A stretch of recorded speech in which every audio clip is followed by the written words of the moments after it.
Hey, good evening, good afternoon, good morning. How are you? Depending on where you are. Hi, you guys. I didn't make an 8 month video, so this is the 8 and 9 month video and kinds of year up wrap up video all together. A lot has been going on, especially the last couple of weeks. So let's jump right in. I haven't been to PT in about 2 weeks because I'm having a bout of really bad spasticity.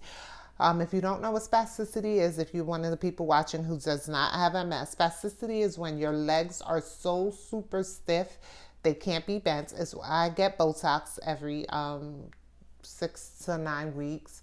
Um, but this time I have it, especially in my right leg, with pain. So it feels like I have a constant Charlie horse. Every time I try to move, it hurts. I can't take steps because the Charlie horses are constant. They just keep on going. I'm currently on baclofen and tizanidine because a couple of weeks ago I didn't sleep for like 4 or 5 days at all because the pain was too much. It would wake me out of my sleep and I was like mentally on the edge. When you don't sleep for days at a time, it does something to you mentally. Like I was just crying all the time. It was just too much.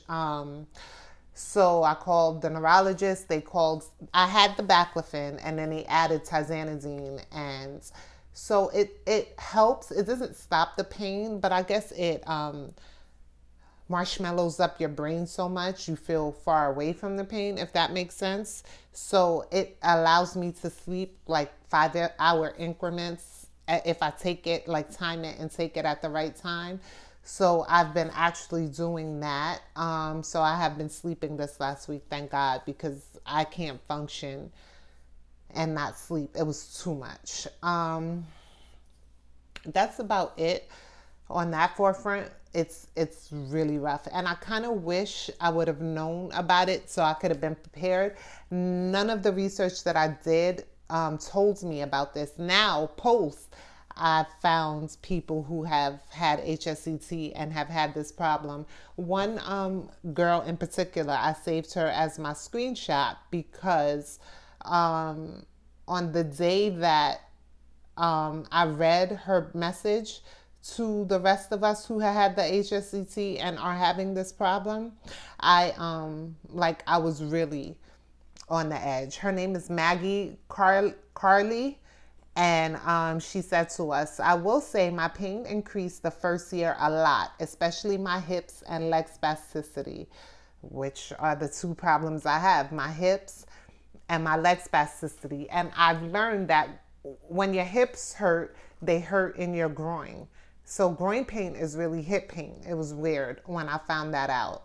She says, I groaned aloud throughout the daytime anytime I moved, and moving in bed was horrible.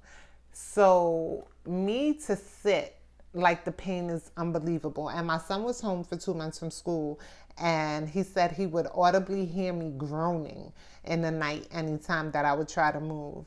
Um, she said this was her in her year one, so I'm 9 months post. She said, but year two is a different story. I did a lot of neuro PT and acupuncture, which helped. And the more I moved, the better my body felt, although it was not always what I wanted to do.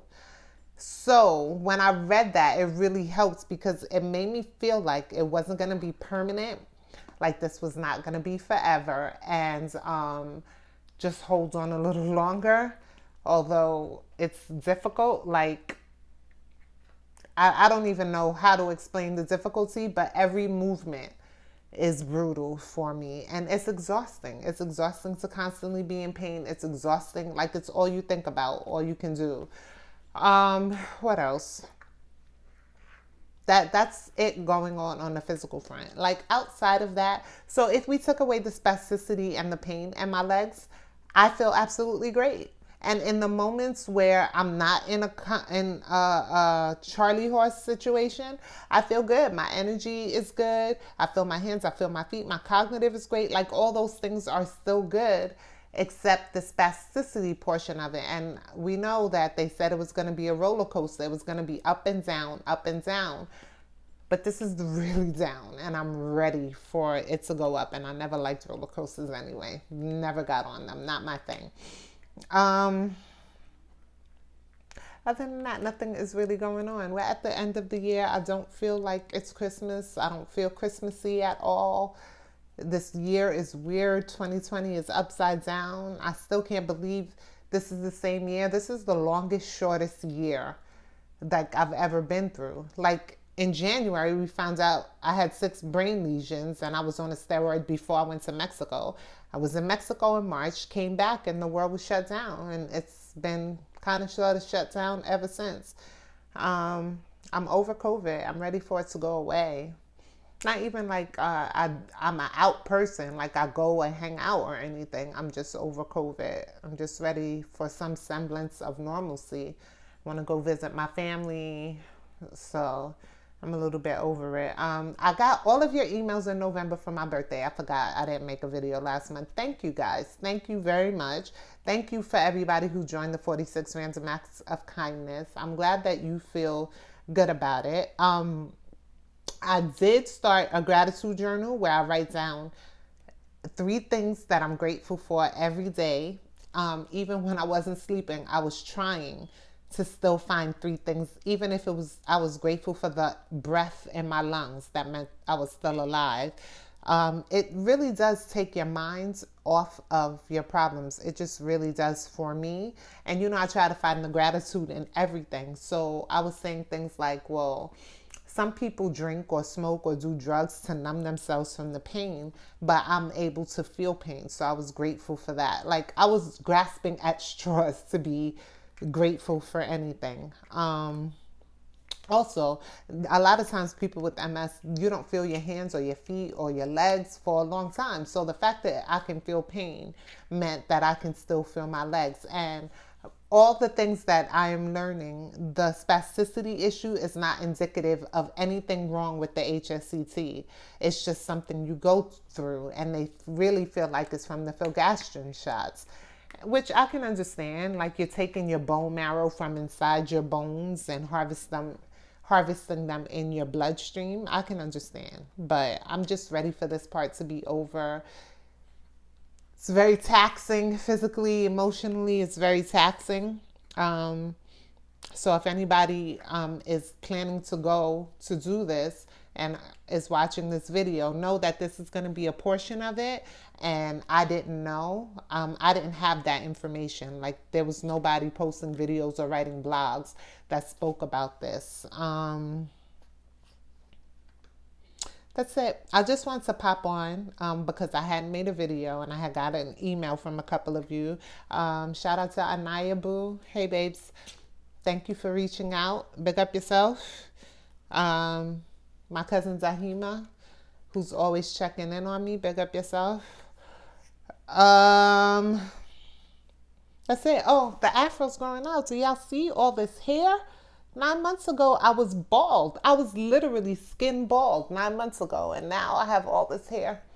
And it's super curly and super soft. And I'm locking it again. I've made that decision. But I'm going to wait until March 15th, which will be my 1-year STEM anniversary.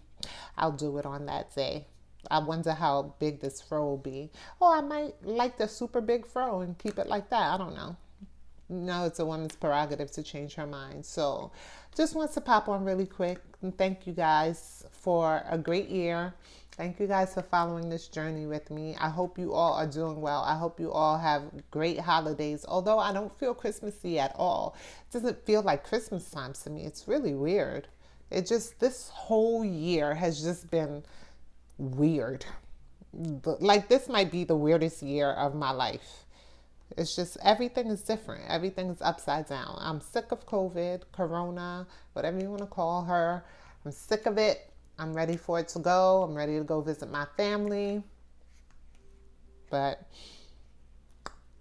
that'll pass soon too. Yeah. Thank you guys. Thank you guys for your prayers. I appreciate you. Thank you so much. Shout out to D. My friend Z comes here every day to help me because, like I said, with the spasticity, I'm limited to the stuff that I can do. So it's just good when friends become family because she's now my family. And I appreciate her. You guys have a wonderful holiday. You guys have a great Christmas. Stay safe, you guys, please. Have a good new year. Next year will be a better year than this year. Even though this year wasn't horrible, there were a lot of challenges. So next year we're looking for less challenges. Again, thank you guys for supporting me, and we'll talk soon. Yeah? Yeah.